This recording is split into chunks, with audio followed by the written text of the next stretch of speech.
তখন গুড়ি গুড়ি বৃষ্টি পড়ছিল। বৃষ্টিতে ভিজেই বাড়ি ফেরার পথ ধরলো দুই বোন। প্রেমার 1 ঘন্টা আগেই স্কুল ছুটি হয়েছিল। পদ্মজা নিচু কণ্ঠে জিজ্ঞাসা করলো, আব্বা আসছিল স্কুলে? আসছিল, প্রেমারে নিয়ে গেছে, তোর সাথেও তো দেখা করলো। পদ্মজার গলাটা করুণ শোনালো। পূর্ণার মন খারাপ হয়। আব্বা কেন তার ভালো আপারে ভালোবাসে না? পূর্ণা, পড়ে যাবি, সাবধানে হাঁট। পদ্মজা সাবধান বাণী দিতে দিতে পূর্ণা ধাপাস করে কাদামাটিতে পড়ে গেল। পদ্মজা আঁতকে উঠল। পূর্ণার পা নিমেষেই ব্যথায় টনটন করে উঠল। পদ্মজা পূর্ণাকে তোলার চেষ্টা করে, কিন্তু পূর্ণা পদ্মজাকে আঁকড়ে ধরেও উঠতে পারছে না। পূর্ণা পদ্মজাকে কাঁদো কাঁদো হয়ে বলল, আপা, পাটা ভেঙে গেছে মনে হয়। কি ব্যথা করছে? মুচকেছে বোধ হয়, ঠিক হয়ে যাবে। ওঠার চেষ্টা কর, আমার গলা ধরে ওঠার চেষ্টা কর। গ্রামের পথ, গুড়ি গুড়ি বৃষ্টি, পথে কেউ নেই। গৃহস্থরা ভাত ঘুম দিয়েছে। সামনে বিল, থই থই জল। তার পাশে ক্ষেত, ডানে বামে কাদামাটির পথ, পিছনে ঝোপঝাড়। পদ্মজা সাহায্য করার মতো আশেপাশে কাউকে দেখতে পেল না। পূর্ণা পা সোজা করার শক্তি পাচ্ছে না। পায়ে প্রচন্ড ব্যথা, ঠোঁট কামড়ে কাঁদছে। পদ্মজা না পারছে পূর্ণাকে তুলতে, আর না পারছে পূর্ণার কান্না সহ্য করতে। সে মনে মনে আল্লাহর কাছে সাহায্য প্রার্থনা করল। পদ্মজার উৎসাহে পূর্ণা পাকে শক্ত করে পায়ের পাতা মাটিতে ফেলল। সাথে সাথে শরীর ব্যথায় বিজলি চমকালো।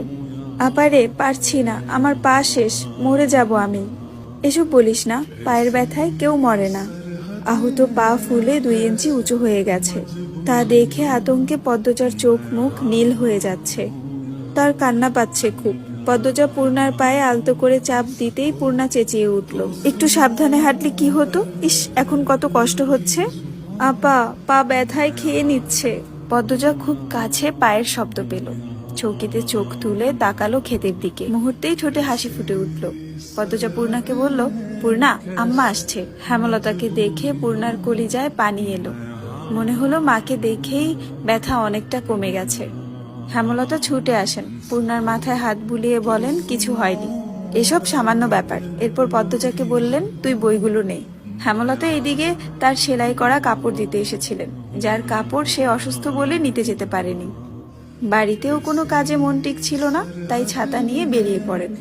ঘরে চুপচাপ বসে থাকার চেয়ে একটা মানুষকে সাহায্য করা ভালো। ফেরার পথে দেখতে পেলেন 2টো মেয়েকে, আর একটা মেয়ে পথে বসে আছে, আরেকটা মেয়ে পাশে দাঁড়িয়ে আছে বিপদগ্রস্ত অবস্থায়। মেয়ে দুটোকে চিনতে পেরে তার বুক কেঁপে উঠল। পথ দিয়ে আসলে দেরি হবে, তাই ক্ষেতের রাস্তা ধরলেন। পূর্ণা ব্যথায় যেন নিঃশ্বাস নেওয়ার শক্তি পাচ্ছে না। একটা ভ্যান পেলে খুব উপকার হতো। 2 মিনিটের মাথায় ভ্যানের দেখা মিলল। অনেক দূরে ভ্যানের অবস্থান। ভ্যানে চিত্রা এবং